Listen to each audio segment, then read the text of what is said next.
Dezembro de 2024, o que aconteceu em dezembro de 2024 mesmo, hein? Ah, Trump, né?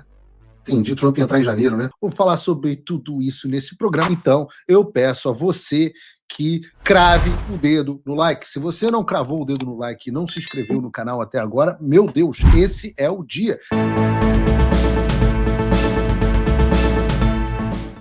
Mas ontem nós tivemos uma confissão pública pela Alphabet, que é Alphabet, se você não conhece, é uma empresa pequenininha. Ela é dona de uma empresinha de fundos de quintal que se chama Google. E o Comitê Judiciário dos Estados Unidos da Câmara recebeu essa confissão pública da Alphabet. Deixa eu contextualizar um pouco para explicar. O Comitê Judiciário já vinha investigando o conluio entre a administração Biden e as empresas de tecnologia para censurar cidadãos americanos, censura essa que se expandiu para muito além dos Estados Unidos. A gente viu no Brasil. E o que a Alphabet, uma das principais empresas de tecnologia do mundo, admitiu foi o seguinte: a pandemia da Covid-19 foi um momento sem precedentes em que as plataformas online tiveram que tomar decisões sobre como equilibrar melhor a liberdade de expressão com a responsabilidade, incluindo a responsabilização em relação à moderação de conteúdo gerado por usuários que poderia resultar em danos no mundo real.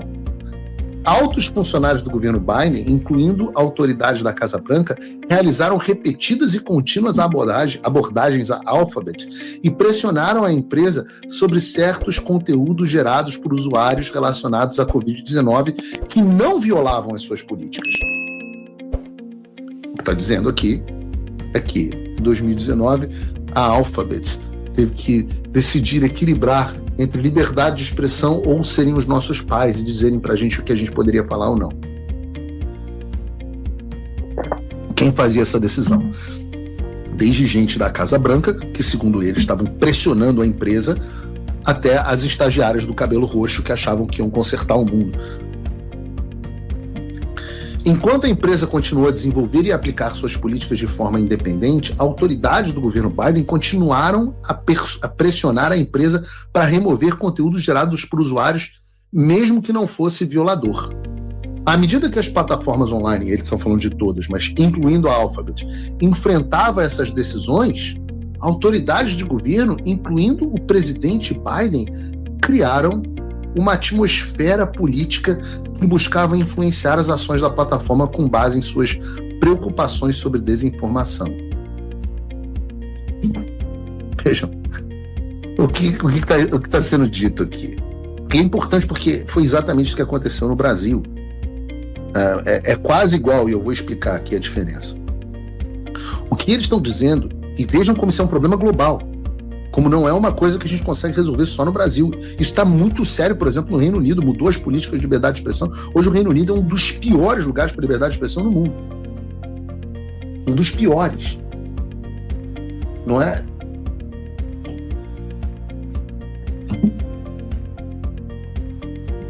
O telefone tocando aqui no meu ouvido. Então isso se espalhou pelo mundo. De forma... Então... Você tem as estagiárias do cabelo roxo, o pessoal do Vale do Silício. Mas nem a sanha de censura dessas pessoas, que achavam que você tinha que usar 3 máscaras, tomar 8 doses da vacina, que era proibido dizer que o vírus chinês. Lembra-se, o canal Paulo Figueiredo Show só tomou 2 strikes na sua vida. Aliás, não foi o Paulo Figueiredo Show, não, foi o Paulo Figueiredo Oficial. Só tomou 2 strikes na sua vida e terminou desmonetizado. Os 2 strikes foram por causa da Covid, quando eu disse que as vacinas não eram plenamente seguras e nem plenamente eficazes, e quando eu disse que o vírus tinha tido origem num laboratório da China. Tudo se confirmou, mas foram os motivos para a derrubada. E muita gente perdeu o perfil. Vocês lembram do absurdo que foi, né? O quanto que você não podia dizer que lockdown não funcionava. Você não podia dizer que máscara não funcionava. Você não podia dizer que o afastamento não funcionava, e de fato não funcionava. Você não podia falar das vacinas, você não podia falar não podia falar da origem do vírus, não podia falar nada, não podia falar de tratamento precoce, e tudo se comprovou verdadeiro. Esses tiranos, obviamente, criaram esse cenário justamente para que eles pudessem recuperar o poder nos Estados Unidos. E depois manter uma política de controle. E o que a Alphabet está dizendo aqui é que nem mesmo a senha deles, das estagiárias de cabelo roxo, eram suficientes. Que o governo Biden criou um ambiente, eles chamam aqui de uma atmosfera política para ameaçá-los. Qual a diferença para o Brasil? A diferença para o Brasil é que no Brasil não foi um ambiente político. Foi na marra. E a gente vai ver sobre isso. A gente vai ver isso daqui a pouco. No Brasil foi na porrada. Porque o Brasil tinha o Xandão.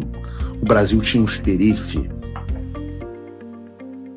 Os Estados Unidos sabem que liberdade de expressão é a base da democracia e eles ainda precisavam convencer as pessoas a abrirem mão das suas liberdades. No Brasil, foi na porrada. Continua a carta da Alphabet, do Google.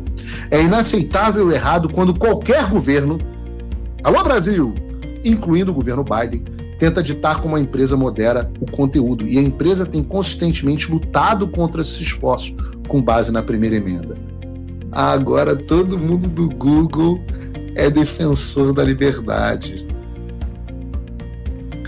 Admitida a pressão do governo Biden, como eles foram cúmplices na censura de milhões de usuários, bilhões talvez, que não haviam violado o termo algum das plataformas, eles afirmaram o seguinte a respeito do YouTube.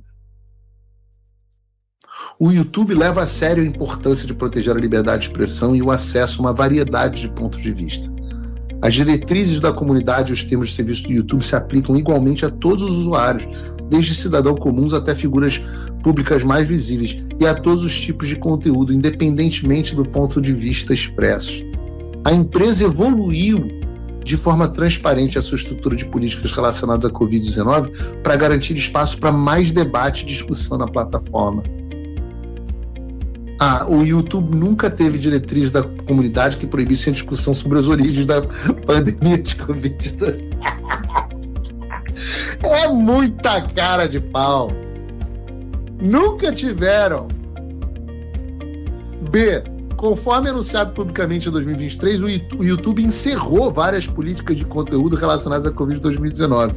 C. Em dezembro de 2024, o YouTube retirou as políticas independentes restantes sobre Covid-19 e passou a permitir discussões sobre vários tratamentos para a doença. Dezembro de 2024, o que aconteceu em dezembro de 2024 mesmo, hein? Trump, né? Entendi, Trump ia entrar em janeiro, né?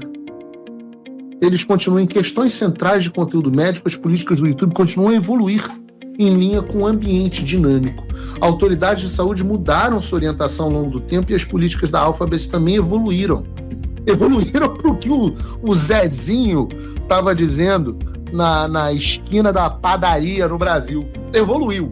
Do que o filho da puta do... Como é o nome daquele youtuber imbecil? O Átila Tamarindo estava dizendo, para o que a Dona Maria estava dizendo. Evoluiu. A ciência foi em direção a calar a boca da imbecil da Vera Magalhães para a direção do que o seu João, que pegava um ônibus todo dia, dizia. No entanto, Flávio Dino abriu um processo ainda com base... Não evoluiu, Flávio Dino não evoluiu. Mas o YouTube evoluiu. A abordagem continua. A atual do YouTube permite uma ampla variedade de conteúdo sobre a Covid e eleições. Eleições? Peraí, o assunto não era Covid? Eleições? Quer dizer que vocês censuravam conteúdo de eleições? Embora a confiança nas autoridades de saúde nesse contexto fosse bem intencionada, o Dr. Fauci, a empresa reconhece que nunca deveria ir às custas do debate público sobre questões importantes. O YouTube continua a possibilitar a diversidade de perspectivas e acredita que os criadores devem poder debater abertamente as ideias políticas na plataforma. Em junho de 2023, o YouTube suspendeu uma política para permitir a discussão de possíveis fraudes, erros ou falhas ocorridas nas eleições presidenciais dos Estados Unidos em 2020 e outras eleições passadas. Agora pode falar de fraude na eleição, rapaz. Que coisa, que cara de pau, meu irmão. Que carta vergonhosa. Independente da atmosfera da política, o YouTube continuará a permitir a livre expressão em sua plataforma, particularmente no que diz respeito a questões sujeitas ao debate público. O debate e a discussão política são de interesse público, razão pela qual o YouTube expandiu a sua abordagem para incluir conteúdo educacional, documental e científico e artístico na plataforma. Em contraste com outras grandes plataformas, o YouTube não operou um programa de checagem de fatos que identificasse e remunerasse parceiros de verificação para produzir conteúdo a fim de apoiar a moderação. O YouTube não concedeu e não considerará poder de verificadores de fatos para agir sobre ou rotular conteúdo em todos os serviços da empresa. Está dando uma alfinetada aí nas outras, nas demais. Mentira, porque o YouTube fez parcerias com a International Fact Checking Network e o YouTube tinha uma rede interna de pessoas verificando se os vídeos tinham fake news. E eu conheço gente que trabalha. A empresa encerrou canais de usuários, eles continuam, por violações repetidas de diretrizes da comunidade sobre conteúdo relacionado à integridade das eleições de 2023, durante 2023 e conteúdo sobre Covid 2019 até 2024. Hoje, as diretrizes da comunidade do YouTube permitem uma gama ampla de conteúdo sobre Covid-19 e integridade eleitoral. Refletindo o compromisso da empresa com a liberdade de expressão, o YouTube dará a todos os criadores a oportunidade a retornar à plataforma se os seus canais foram encerrados por violações repetidas dessa política. Ah, é?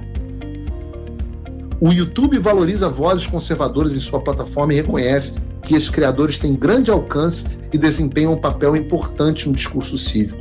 A empresa reconhece que esses criadores, então, estão entre aqueles que moldam o consumo online de hoje, incluindo entrevistas imperdíveis, dando aos seus espectadores a chance de ouvir diretamente de políticos, celebridades e líderes empresariais e outros. Em resumo, você tem imagem aí do letreiro que o YouTube botou na porta da sua sede? Aquele foi mal, tava doidão? Porque temos imagens. Essa carta é um foi mal, tava doidão.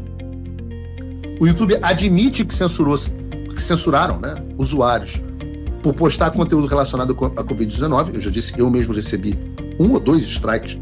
Um strike depois eles retiraram por falar sobre vacina e origem do vírus. Mas eles admitiram que canais grandes e pequenos tiveram as contas encerradas pelo crime hediondo das mentiras, de discordar das mentiras que eles vendiam como se fossem verdade, e depois eles falam que não vão permitir, que agora vão permitir que esse pessoal volte, como se estivesse tudo bem. Aquele famoso foi mal aí. Hoje, até hoje, na verdade, o YouTube cumpre uma ordem legal de censura contra mim, no caso do canal Paulo Figueiredo Oficial. Os vídeos do canal Paulo Figueiredo Oficial tinham milhões de visualizações, até hoje não podem ser acessados no Brasil por uma ordem legal do Alexandre de Moraes, a qual eu nunca tive acesso. E, no entanto, o canal continua bloqueado. E tudo isso foi feito com apoio e pressão do governo Biden. Por isso mesmo que se chama de complexo industrial da censura, porque esse foi um trabalho organizado, financiado e executado em larga escala com o único propósito de calar a direita, e não somente nos Estados Unidos, mas no mundo inteiro.